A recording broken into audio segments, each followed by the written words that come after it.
Olas de calor, tormentas extremas, floraciones de algas que alteran la calidad del agua, sequías prolongadas que provocan pérdidas millonarias en el agro. La aparición cada vez más frecuente de estos fenómenos demuestra que Uruguay no puede ser indiferente al calentamiento global y sus consecuencias. Este tema, que no suele estar presente en el debate cotidiano, de todos modos ha sido noticia en estos días. ¿Por qué?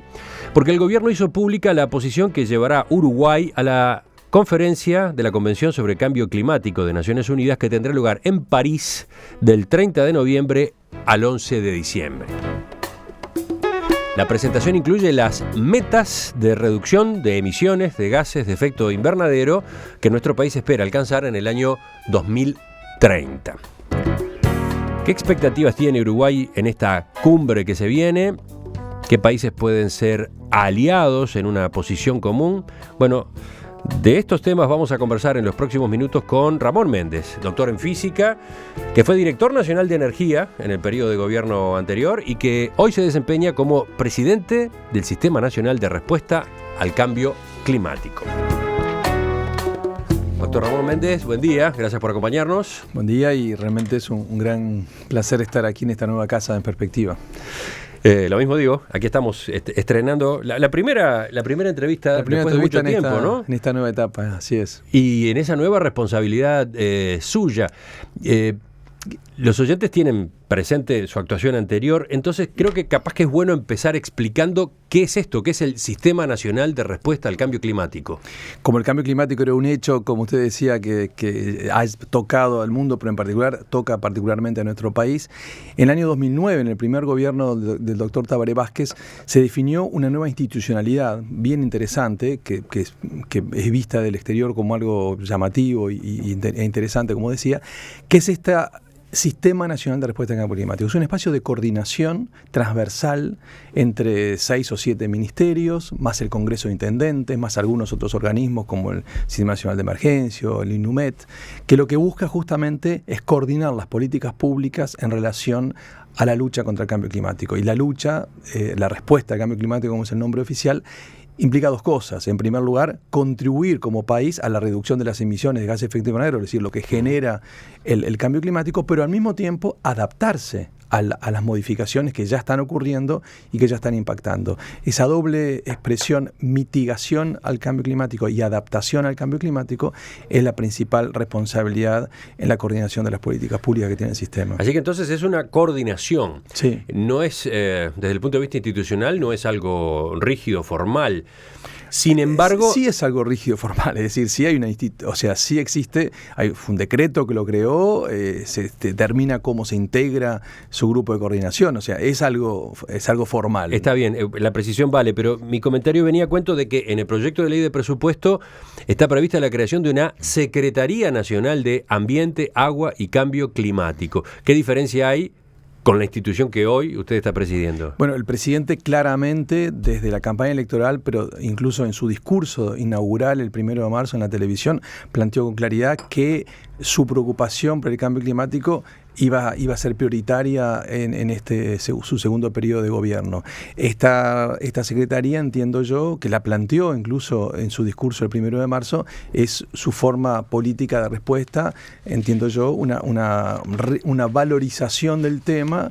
Esta secretaría, dependiente directamente de presidencia, entiendo que es la respuesta que el presidente entendió más conveniente para potenciar la relevancia del tema. De todos modos, esa secretaría, en el mejor de los casos, estará operativa a partir del año que viene. Claro, una vez que sea votada y promulgada la ley de presupuesto. La semana pasada el gobierno dio a conocer esas metas que Uruguay va a presentar en la próxima conferencia de las partes de la Convención Marco de Naciones Unidas sobre el Cambio Climático, la 21ª conferencia, la que tendrá lugar en París a fines de noviembre y principios de diciembre. Charlábamos de este tema hace pocos días con el licenciado Gerardo Onti, de una de las ONG ambientalistas de nuestro país.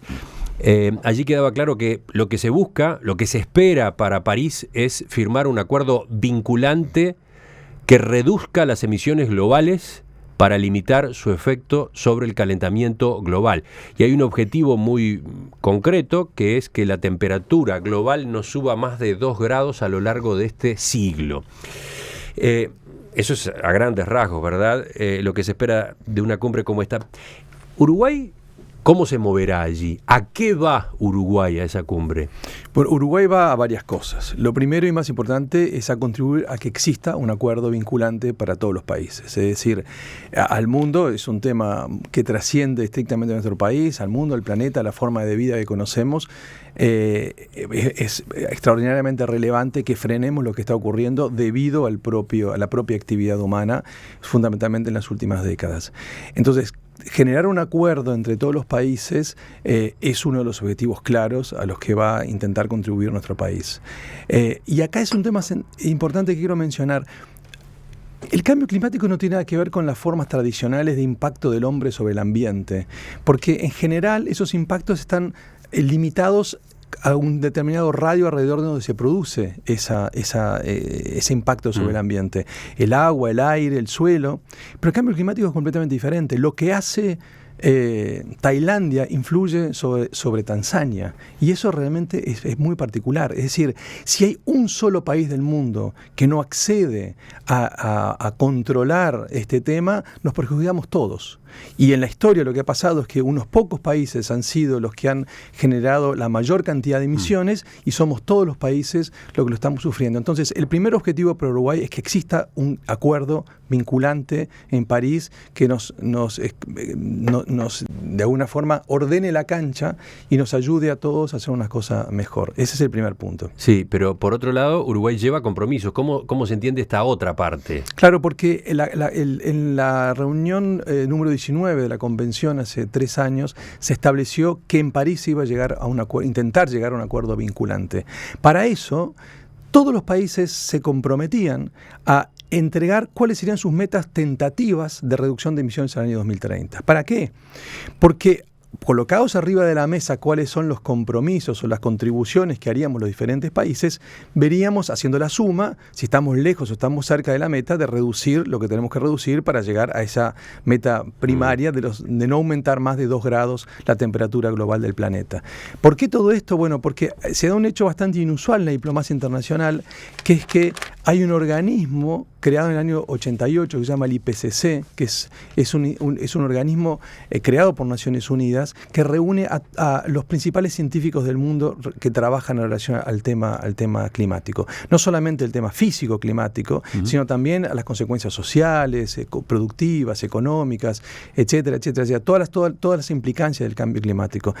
¿Esto por qué se crea? Y bueno, porque cuando surgieron estas evidencias científicas, algunos se oponían diciendo esto no es verdad, no hay cambio climático, no es consecuencia del hombre. Entonces, Naciones Unidas, para aclarar la cancha, creó este panel que hoy reúne a miles de científicos a lo largo de todo el mundo. Y este panel ha actuado con mucha contundencia, cada tanto emite informes que concluyen cuáles son los impactos sobre la Tierra y sobre los seres vivos si hacemos o dejamos de hacer determinadas cosas. Entonces, hoy sabemos cuánto tenemos que emitir en el año 2030 si tenemos alguna expectativa de mantener la temperatura menos de 2 grados superior a la que era al comienzo del siglo pasado. Entonces, hay que colocar arriba de la mesa lo que los diferentes países digamos que estamos dispuestos a hacer en el año 2030 para ver si la suma es coherente con lo que los científicos nos dicen que es lo necesario para preservar el planeta.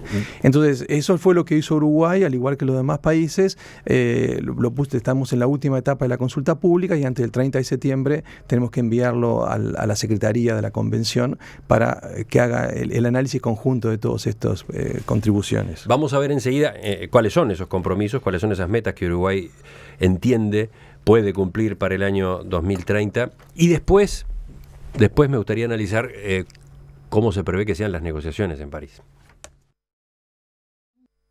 Seguimos en diálogo esta mañana en Perspectiva con el doctor Ramón Méndez, que es presidente del Sistema Nacional de Respuesta al Cambio Climático.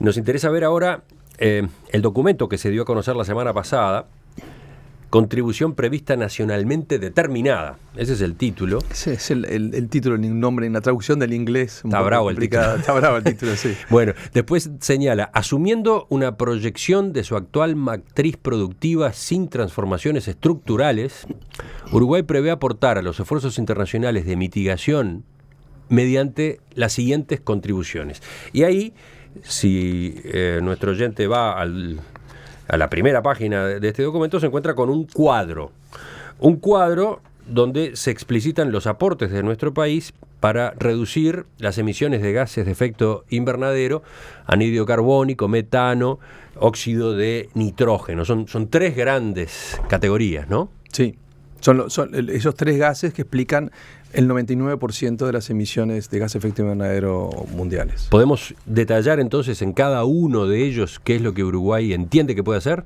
Sí, a ver, tal vez lo más relevante de todo es lo que entendemos que es posible para Uruguay para el año 2030, que es en el CO2 o el anhídrido carbónico. El anhídrido carbónico es el responsable del 80% de las emisiones humanas de gas de efecto invernadero, fundamentalmente asociado con el consumo de combustibles fósiles. En ese sector, Uruguay está planteando algo relativamente llamativo, que es ser neutral para el año 2030. ¿Qué quiere decir ser neutral? Los países podemos, o la actividad humana puede emitir o también puede capturar el CO2. ¿Cómo se captura CO2? Bueno, el CO2 es capturado por los seres, por los montes fundamentalmente, por los bosques fundamentalmente. Por eso la dificultad en relación al cambio climático es que no solamente estamos emitiendo CO2 cuando quemamos combustibles fósiles, sino que al estar deforestando, estamos quitando sumidero, estamos quitando la absorción de CO2 que naturalmente ocurría y que el hombre está modificando. En cambio, si nosotros forestamos o cuidamos, preservamos nuestro monte nativo, estamos contribuyendo, por el contrario, a remover CO2 que otros países o nosotros mismos estamos colocando en el ambiente cuando quemamos combustibles fósiles. Y Uruguay va a tener la particularidad de que va a remover más CO2 del que va a emitir en el año 2030. Hoy ¿cómo es en Uruguay esta ecuación? Hoy, ¿cómo es la relación entre emisión y captura de anhídrido carbónico? Hemos pasado por diferentes etapas. En los momentos de mayor forestación en nuestro país hemos tenido algunos momentos en los que capturamos más de lo que emitimos. En este momento estamos emitiendo más de lo que capturamos, por un lado fundamentalmente porque se frenó la forestación al ritmo que había en otros momentos, pero ahora una de las cosas que se plantea es el manejo más adecuado del monte nativo. El monte nativo es algo que se viene preservando en nuestro país desde hace tiempo. Se plantea un trabajo específico sobre eso. Estamos comenzando un proyecto importante de cerca de $4 millones, un proyecto llamado Red Más, que lo que apunta justamente es a la preservación de nuestro monte nativo, y eso va a mejorar nuestra posibilidad de capturar CO2 que esté en la atmósfera. Eso por un lado, y por otro lado, naturalmente asociado la poderosa transformación energética que viene llevando adelante el país. ¿Cómo juega el cambio en la matriz energética? Capaz que para algunos oyentes es evidente, para otros no. Esto es la pregunta, este es el tema más relevante, digamos. En el mundo, el 75% del efecto de transformación del efecto invernadero, el 35% de la responsabilidad del calentamiento global es del sector energético. Cuando se genera electricidad, en el transporte, a nivel industrial, cada vez que se queman combustibles fósiles, el sector energético contribuye al 75% del calentamiento global.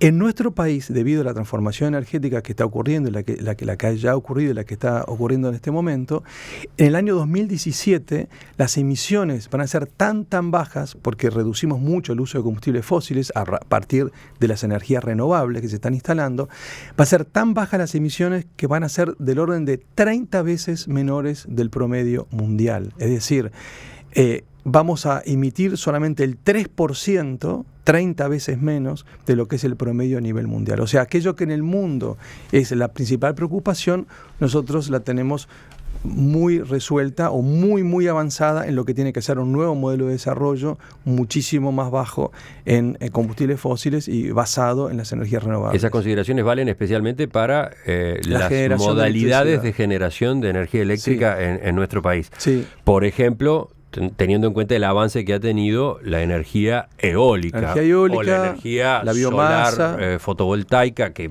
es incipiente, pero ya va haciendo su crecimiento. Claro. También la energía eléctrica a partir de biomasa. Es muy importante. Etcétera. O sea, cada vez se utiliza menos la central Valle, por simplificar el asunto, ¿no? Exactamente. Y otro elemento central en todo esto, que es la entrada, seguramente en el año 2017, con este pequeño retraso que ha habido, de la terminal regasificadora. La terminal regasificadora también juega un papel muy importante en esto, porque una central de generación de respaldo, cuando no tenemos viento, cuando tenemos agua, que es fundamental, si funciona a gas natural, emite cerca de la mitad de lo que emite, o incluso menos de la mitad, si lo comparamos con la Central Valle, que son centrales muy vetustas, emite mucho menos, básicamente, CO2, anhídrido carbónico. Entonces, toda la combinación de las energías renovables más la regasificadora hace que para el año 2017 tengamos unas emisiones en nuestro sector de generación eléctrica extraordinariamente bajas comparadas con el promedio mundial. Pero ¿qué pasará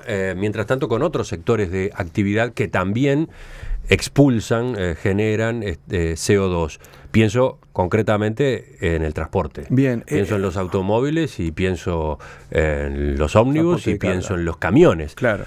Todo ese parque automotor que ha crecido enormemente, por otro lado, en los últimos años. Y que nosotros estimamos que va a seguir creciendo. Entonces, ese es el punto donde tenemos claramente las mayores posibilidades de mejora para el futuro. El documento no habla expresamente de ese rubro. Sí, lo menciona en la parte, en el recuadro de energía, menciona específicamente algunas cosas que se han hecho en el sector de transporte, en particular los biocombustibles, que reducen claramente las emisiones comparado con el petróleo, pero dice también que se identificaron buenas oportunidades de mejora en ese punto, y luego cuando se hace la lista de cuáles son las acciones adicionales que podrían llegar a implementarse, se mencionan varias acciones en el sector de transporte, en particular en transporte de pasajeros a nivel urbano, claramente la mejora del transporte colectivo, es todo un gran capítulo que tiene que ver con que el ciudadano que tiene auto elija el transporte colectivo porque el transporte colectivo resulte más atractivo, como sucede en Europa, por ejemplo, ¿no?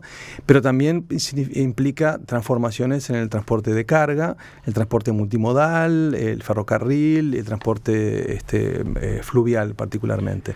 Ahí es donde se identificaron mayores oportunidades de hacer otras cosas alternativas que hasta a este nivel todavía no se plantean como en concreto compromisos para ser implementados, sino como tema para seguir trabajando. O sea, sin que ocurran esas transformaciones en el rubro transporte, exactamente, de todos modos y básicamente por el cambio en la matriz energética eléctrica, en materia de generación de energía eléctrica, y por lo que se piensa hacer con la forestación, sobre todo con el monte natural, es que se llegaría a ese objetivo de que para el 2030 el Uruguay fuera neutro en emisiones de CO2? Exactamente.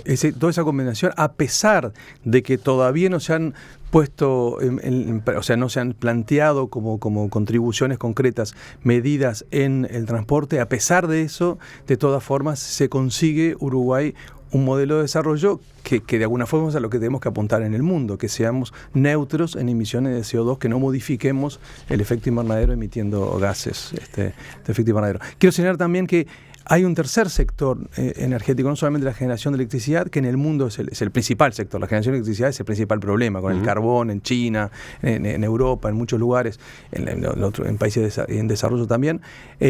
Primero generación eléctrica, el transporte, pero también el consumo industrial. En Uruguay, debido a la cogeneración y otras alternativas que se han llevado adelante en los últimos años, tenemos una matriz de uso de energía en la industria también muy renovable. El 85% de toda la energía que se consume en la industria es en base renovable, y la industria triplicó su consumo de energía en los últimos 6 o 7 años. O sea, ese gran crecimiento del país y del sector industrial manufacturero se dio con un nuevo también perfil de consumo energético que hace que globalmente nos esté quedando un poquito para atrás el tema de transporte exclusivamente. Este tipo de acciones que usted está enumerando y que permitirían que Uruguay para el año 2030 fuera neutro en emisiones de anhídrido carbónico, están pactadas con el sector privado, porque acá no incide solo el Estado, ¿no? Por supuesto. Nosotros lo que hicimos es identificar acciones que yo llamo de triple ganancia. ¿Qué son acciones de triple ganancia? Son acciones en las cuales, si se llevan adelante, el país emite menos, el país se adapta mejor al cambio climático, pero al mismo tiempo el país gana más. Es decir, son acciones rentables, no implican un costo, sino que implican un beneficio. Voy a dar un par de ejemplos. El caso de la energía eólica es un ejemplo paradigmático. Al instalar la energía eólica, primero reducimos los costos de producción de electricidad, o sea que es rentable. Hay que invertir, pero es rentable, o sea, le conviene al país, no es un esfuerzo, sino que es algo que le sirve económicamente al país. En segundo lugar, naturalmente, al instalar la energía eólica, prendemos menos las centrales térmicas y emitimos menos. Pero en tercer lugar, estamos acostumbrados a los grandes sobrecostos energéticos en los años de sequía, que había que prender más máquinas térmicas. La combinación de la eólica y la hidráulica reduce tremendamente los eventuales sobrecostos de años secos, y entonces también nos adaptamos al cambio climático, es decir, somos menos impactados por los fenómenos climáticos extremos. Ese es un ejemplo de triple ganancia. Un ejemplo en el agro, que está claramente identificado en este documento, es el riego. Con el riego se produce más, o sea, generamos mayores ingresos para el productor, al mismo tiempo nos adaptamos al cambio climático, es decir, nos independizamos de alguna forma de las sequías o ayudamos a independizarnos de las sequías, y al mismo tiempo, como se produce más rápidamente, la vaca se convierte en carne de frigorífico más rápidamente, por lo tanto estuvo menos tiempo en el campo y por lo tanto estuvo menos tiempo emitiendo, y por lo tanto por cada kilo que efectivamente producimos, emitimos menor cantidad de metano en este caso. O sea, son ejemplos de triple ganancia que implican no sobrecostos ni limitantes de ninguna forma a la producción, sino simplemente adaptarnos a un nuevo mundo y poder competir mejor en un nuevo mundo donde la huella de carbono, es decir, cuánto se emitió para generar cada producto que se va a exportar, bueno, en ese nuevo mundo Uruguay va a estar mucho mejor preparado. Si le parece, después de la pausa vamos a seguir viendo cuáles son los compromisos que Uruguay en principio ha preparado para llevar a la cumbre de París, porque nos concentramos mucho en la reducción de las emisiones de anhídrido carbónico. Sería bueno también ver qué ocurrirá en materia de metano, qué ocurrirá en cuanto al óxido de nitrógeno. El gobierno presentó la semana pasada los compromisos que Uruguay llevará a la nueva reunión de la Convención sobre el Cambio Climático de Naciones Unidas, la que tendrá lugar a fines de noviembre en Francia y que todo indica es crítica, es una cumbre determinante. En ese documento aparecen las metas de reducción de gases de efecto invernadero que nuestro país se propone alcanzar para el año 2030. Bueno, de esos temas es que estamos conversando esta mañana con el doctor Ramón Méndez, que es presidente del Sistema Nacional de Respuesta al Cambio Climático. Presenta Sonamérica, 25 años creciendo, inspirados en el futuro. Durante la pausa, el doctor Ramón Méndez me consultaba, estos temas son un poco técnicos de más, ¿no? ¿Se entienden? Yo tengo la impresión de que sí se entienden, pero si me guío además por las preguntas de los oyentes, sin duda, hay unas cuantas consultas muy interesantes, que ahora en todo caso vamos a ver si también incluimos. Pero volvamos al documento. Estábamos hablando de los compromisos que asume Uruguay.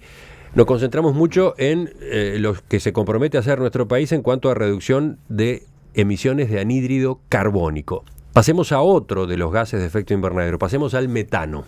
Sí, como yo decía al comienzo de la entrevista, en el mundo el CO2 o el anhídrido carbónico es el principal gas de efecto invernadero, es el que más emite el hombre, es el que más preocupa, porque además tiene otra característica que es el de vida media más larga, es decir, una vez que se emite CO2 queda en la atmósfera durante siglos, entonces ya el efecto tiene un grado de irreversibilidad mucho mayor. Los otros gases, el metano y el N2O, el óxido nitroso, son de vida media más corta, es decir, actúan en la atmósfera generando el efecto invernadero durante menos tiempo, pero al mismo tiempo una molécula es mucho más activa en el efecto invernadero que una molécula de CO2. Es decir,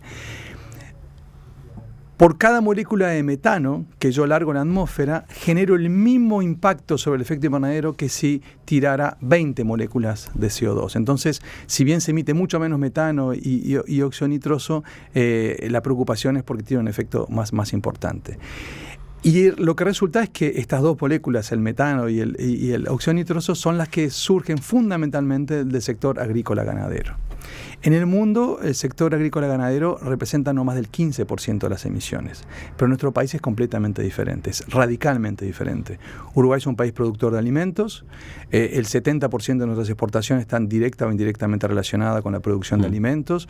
En los últimos 10 años, Uruguay pasó de producir alimentos para 8 millones de personas a producir alimentos para 28 millones de personas. Hoy generamos alimentos para casi 10 veces, 9 veces nuestra población. Somos un país muy particular en el mundo en ese sentido. Nos comparamos con Nueva Zelanda, con algún otro país de la región, pero son muy poquitos los países en el mundo que son tan superavitarios en la producción de alimentos. Y en particular nosotros producimos carne de vaca. Tenemos 4 vacas por habitante y la vaca es un más fenomenal productor de gases de efecto invernadero que existe sobre la Tierra. No solamente metano por su proceso de digestión, que se produce naturalmente, sino también óxido nitroso en la deposición del estiércol en la Tierra. Se produce un fenómeno químico que termina generando óxido nitroso. Es decir, la ganadería en nuestro país concentra el 78% de las emisiones nacionales de metano y el 63% de las emisiones de óxido de nitrógeno. Efectivamente. Entonces, ¿qué puede hacer Uruguay en esta materia? Bueno, y aquí nuestra mirada es completamente diferente. ¿Por qué? Porque primero, con una mirada estrictamente uruguaya podemos decir, bueno, es el 70% de nuestra generación de exportaciones, no podemos ser suicidas en este tema. Pero además, y lo que es más importante... Bueno, pero eso puede decir China también, a propósito por supuesto, de todo lo que contamina con su industria, ¿no? Obviamente, pero lo quería decirlo eso simplemente de introducción, pero en realidad quiero decir otras cosas que me parecen desde mi punto de vista más relevantes. En primer lugar, la Convención indica con toda claridad que hay que reducir emisiones, pero no a expensas de la producción de alimentos. O sea, los seres humanos podremos vivir sin petróleo, pero no podemos vivir sin alimentarnos. Entonces, la producción de alimentos es algo que la Convención de Cambio Climático resolvió preservar y es uno de los artículos iniciales de cuando se firmó el acuerdo en el año 92. Por lo tanto, de alguna forma, Uruguay está amparado en lo que está haciendo, que es lo que tiene que hacer, producir alimentos. En segundo lugar, hay una demanda de alimentos cada vez mayor en el mundo, por suerte, hay cada vez más gente. Hay menos gente que tiene hambre y hay más gente que puede acceder a alimentos de calidad, pero además Uruguay tiene suelos fértiles, ecosistemas muy favorables, no tenemos ni selvas ni cosas por el estilo, es decir, tenemos un ambiente favorable para producir más alimentos todavía. La prueba es que en 10 años casi que más que triplicamos nuestra producción de alimentos. En cuarto lugar, uno no puede decir que realmente cargarle a los uruguayos algo que estamos haciendo para 28 millones de personas. O sea, ¿cómo debería contar uno per cápita las emisiones de nuestro sector de producción de alimentos? ¿Sobre los 3 millones que somos o sobre los 28 millones que alimentamos? Es una pregunta que nosotros creemos que es absolutamente válida para plantearse. Y por último, pero no menor, un último tema técnico de alguna forma, que yo decía recién que la vinculación del impacto de una molécula de metano o de dióxido nitroso no es lo mismo que con el CO2. La forma en que se relaciona una cosa con otra se llama el CO2 equivalente. Es decir, uno dice, tales son las emisiones de CO2 equivalente, en el cual las emisiones de metano se multiplican por un cierto número y las de CO2 se multiplican por otro número diferente. Esa conversión al CO2 equivalente está en discusión en el mundo, porque en el inicio de todo esto, para que los agricultores europeos fundamentalmente se preocuparan por las emisiones que tenían, se las cargó mucho a esas emisiones y hoy en día el panel intergubernamental de cambio climático de científicos dice que no está justificado y obviamente no está justificado por qué esas conversiones.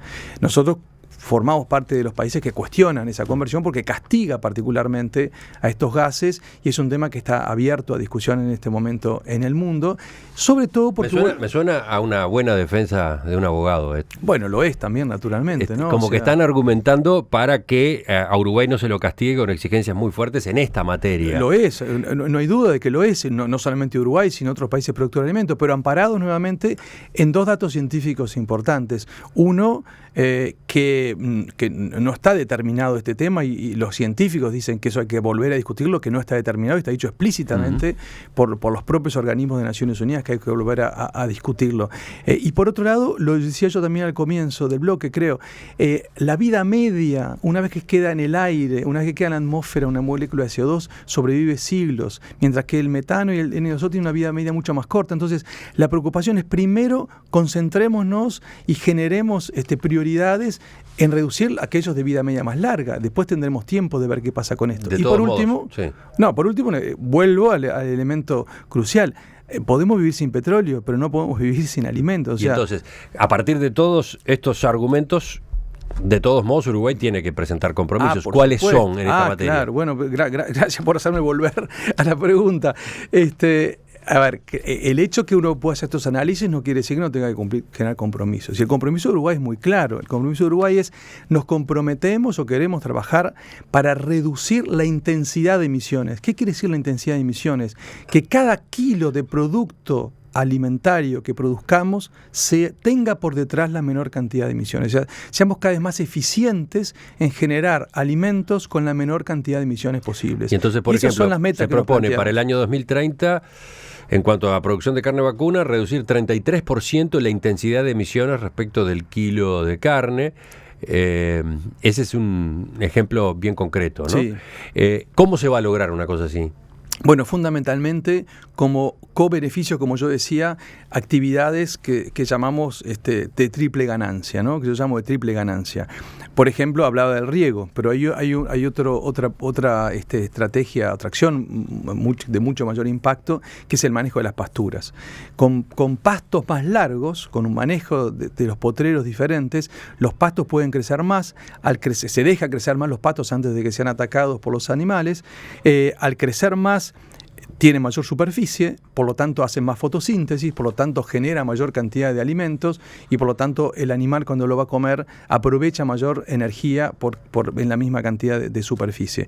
Por lo tanto, al alimentarse más rápidamente, va al frigorífico en menor cantidad de tiempo y por lo tanto, mientras que estuvo menos tiempo en el campo y por lo tanto globalmente generó menor cantidad de emisiones. Es un típico ejemplo, como yo llamaba, de triple ganancia, en el cual es mucho más rentable para el productor porque en menos tiempo produce mayor cantidad de carne y al mismo tiempo es eficiente para el medio ambiente porque se emite menor cantidad de gas efecto invernadero a lo largo por cada kilo de carne que se produce. Esto ya justamente lo había mencionado antes como un ejemplo. Antes lo mencionaba como ejemplo el riego, pero esto apunta a algo mucho más sencillo todavía, porque no implica inversiones importantes. Implica una transferencia de conocimiento, implica la difusión en los productores.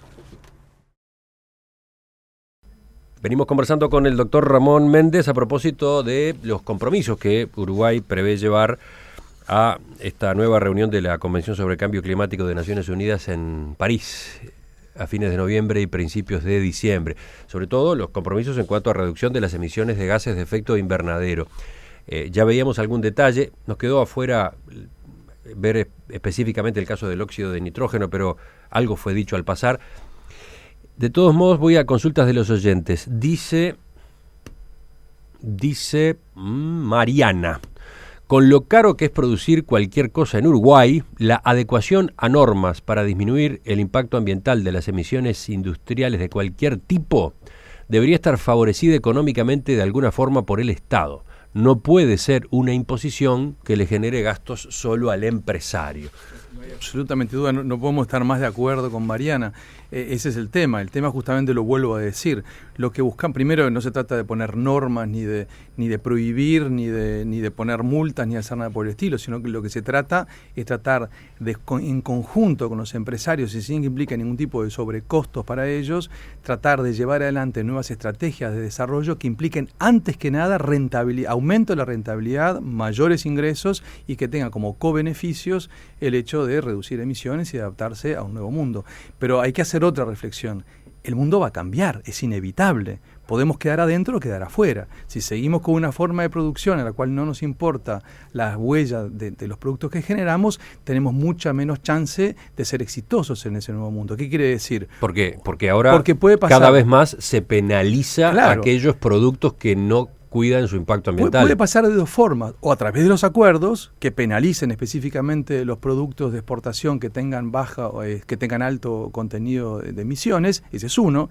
El otro es más difícil de controlar, que es la mirada del consumidor. Que el consumidor en el supermercado diga: a ver, este kilo de no sé qué tiene tanta cantidad de emisiones por atrás y este menos. Y mi país hace un esfuerzo enorme por tratar de reducir emisiones. Yo voy a comprarle lo que se importa de países que hacen las cosas bien. O sea, Uruguay tiene que prepararse, como todos los países tenemos que prepararnos para un nuevo mundo. Y eso es lo que de alguna forma este tipo de acciones que estamos intentando analizar buscan preparar mejor al Uruguay para competir de forma más adecuada. Este documento que estamos comentando hoy todavía no es versión final, ¿no? Fue aprobado por el Consejo de Ministros En la construcción dialogamos con varios actores de la sociedad civil, hubo un conjunto de 30 técnicos de una decena de organismos públicos que participaron, este viernes es la última etapa de consulta a la ciudadanía. ¿Cómo se hace? Bueno, de hecho está en la página web del Ministerio de Vivienda, está colgado desde hace ya unas semanas. Estamos recibiendo comentarios y lo que se va a hacer es una consulta pública que fue difundida, va a ser el viernes de mañana a las 10 de la mañana en el Ministerio para recibir los comentarios o las conversaciones que se quieran tener en ese momento. Y después, si miro los mensajes de la audiencia, hay varios que tienen como común denominador lo macro, ¿no? Dice uno de los mensajes, ¿y cuándo ponemos la cúpula? Porque si nuestros vecinos no hacen más que nosotros, seguiremos estando en el horno, dice uno. Otro señala, el gran problema del cambio climático es en realidad la superpoblación, pero claro, no es políticamente correcto hablar de ello. Y también están los que señalan que buena parte del problema tiene que ver con el hecho de que seguimos produciendo más y más. O mejor dicho, seguimos fomentando el consumo y a partir de ello la necesidad de producir más y más. El tema es el consumo, no hay absolutamente ninguna duda. O sea, producimos cada vez más cosas que se tiran enseguida, tenemos una capacidad de comprar productos, diferentes tipos, bienes de diferentes tipos, mucho mayor que hace apenas unas décadas. Hoy en día, por ejemplo, para dar un dato, en energía, las 2/3 partes de la energía que se consume en el mundo es para producir productos, que muchos de ellos duran nada, ¿no? Entonces, claro, el tema es el consumo. El tema es cómo nos relacionamos los seres humanos con el consumo, que el consumo implica impacto sobre el ambiente. Bueno, y ese es el tema central de todo esto. Es el tema central. ¿Y de qué forma estará presente en la agenda de la reunión de París? Lamentablemente no son esos los temas que están en la agenda de la reunión en este momento. ¿Qué es lo que sí va a estar en la agenda? Lo que está en la agenda en este momento Hace un rato yo le preguntaba qué busca Uruguay o a qué va Uruguay en la cumbre de París. Uruguay va a buscar básicamente 4 cosas. Lo primero, como decíamos, es que haya un acuerdo que sea vinculante y que nos obligue a todos los países, porque no podemos poner la cúpula, como decía el vecino, si hay uno que hace, como decía el oyente, si hay uno que hace las cosas mal, nos perjudicamos todos. O sea, tenemos que llegar a un acuerdo. El segundo punto, como decía, es tener en cuenta las particularidades de un país productor de alimentos, que no somos muchos que estamos en esa situación de ser superavitarios, claros exportadores de producción. Ya hablamos bastante de ese tema. En tercer lugar, un tema que no hablamos que para nosotros es central, que es que además de mitigar, además de reducir emisiones, hay que adaptarse. Y para adaptarse hay costos. Y hay costos, hay necesidad de transferencias tecnológicas, hay necesidad de transferencia de capacidades, generación de capacidades. Y ese es un tercer punto que claramente tenemos que buscar, no solamente nosotros, sino lo buscamos todos los países en el desarrollo. O sea ¿quién paga la adaptación? O sea, ¿quién paga la adaptación? Efectivamente. 2 palabras para que se entienda de qué estamos hablando cuando decimos adaptación. A ver, por ejemplo, olas de calor, mayores olas de calor, mayores enfermedades de diferentes tipos que se transmiten. Mayores sequías, pérdidas económicas de diferentes tipos, inundaciones, desplazamientos de gente. En la última 20% de la población de Durazno se tuvo que desplazar. Fenómenos climáticos extremos, pérdidas para el turismo en la costa, pérdida de infraestructura. Entonces, por ejemplo, el hecho de trasladar una determinada población, porque de ahora en adelante se sabe que cada tanto va a haber problemas con el crecimiento del río, etcétera, ese es un costo de adaptación. Exactamente. Y esos costos, entonces, ¿cómo se están discutiendo? Bueno, ¿quién tiene que asumir esos costos? Bueno, esos son los temas que se están discutiendo en este momento, pero quiero decir el último, antes de entrar a qué se está discutiendo en este momento, que era la pregunta, quiero decir un cuarto elemento central que va a buscar Uruguay. Nosotros entendemos que Uruguay está muy bien preparado y muy bien visto internacionalmente como un país que ha llevado adelante políticas exitosas y que ha funcionado y que en algunos sectores está mostrando cómo puede ser un nuevo modelo de desarrollo. Entonces nosotros entendemos que Uruguay es un buen candidato para recibir financiación externa. Hay una cantidad de inversores en el mundo. En general Uruguay está buscando inversiones externas, pero inversiones ¿por qué verdes se relaciona, ¿por qué se relaciona ahora ese proyecto o ese emprendimiento con la cumbre del cambio climático? Porque entonces ahora voy capaz que a responder la pregunta de qué puede pasar o dónde están los conflictos. A ver, el conflicto básicamente en el mundo para llegar a un acuerdo está en lo siguiente. Los países en desarrollo, decimos en general, ustedes, dicho en forma genérica, los países desarrollados son los que nos metieron en este baile, son los que se desarrollaron, emitieron durante una cantidad de tiempo y todos estamos penando debido a lo que ustedes generaron. Eso es una simplificación. Es una simplificación porque los países ahora quiero ir. Los países en desarrollo también han contaminado, también han contribuido. No solamente eso, sino que hoy en día los principales emisores somos los países en desarrollo en conjunto, y el principal emisor por lejos es China. Pero te estoy diciendo de una forma muy esquemática. Hay una paradoja, la de que China esté en la categoría de países en desarrollo. Exactamente. Bueno. Eso es uno. Y por otro lado dicen, ustedes me tienen que compensar a mí, me tienen que ayudar a adaptarme por lo que ustedes generaron. Ese es un discurso, por decirlo de alguna forma, de los países africanos, de pequeñas islas, de algunos países latinoamericanos, en fin, de los países de menor desarrollo relativo, por decirlo de alguna forma. Y por otro lado, los países en desarrollo que dicen, no. Nosotros iniciamos, pero ustedes están desarrollando de la misma forma que nos desarrollamos ustedes. Y ahora ustedes saben que no es esa la forma de desarrollarme. Todos lo sabemos que no es la forma de desarrollarnos. Y tienen, por ejemplo, a China, que ha pasado ampliamente a Europa y Estados Unidos y que hoy per cápita está emitiendo prácticamente lo mismo que emite Europa. Entonces, es una responsabilidad colectiva. Y para darles plata tengo que ver qué van a hacer con la plata. Quiero ver mecanismos de verificación, de reporte, de lo que se hace con el dinero. Entonces esa es la gran trabazón que existe en este momento en las negociaciones de quién, en definitiva, de quién tiene que hacerse cargo, quién tiene que asumir las mayores responsabilidades y quién es receptor eventualmente de ayudas o de apoyos o de medios de implementación. Esa es la gran discusión. Y en ese contexto, los países en desarrollo han accedido a poner un fondo que se llama el Fondo Verde de $100.000 millones al año a partir del año 2020 para financiar diferentes proyectos de mitigación y de adaptación en países en desarrollo. ¿Cómo se va a acceder a ese fondo y cómo van a ser esos fondos? Es uno de los temas que está en discusión. Los países en desarrollo, decimos, tiene que haber más dinero público, o sea, donaciones, que líneas de financiación, o sea, dinero que tenemos que devolver. Y los países en desarrollo dicen, bueno, no, van a haber fundamentalmente líneas de financiación, y para que haya una donación nos van a tener que demostrar que realmente se justifica por alguna razón. Y ahí están, en este momento, por ahí están las discusiones. En ese contexto, Uruguay entendemos que es un gran candidato para recibir mucho dinero de ese Fondo Verde, y lo que nosotros entendemos es que podemos recibir la financiación para adaptarnos y para prepararnos mejor para un mundo completamente diferente que es el que vamos a vivir dentro de 20 años.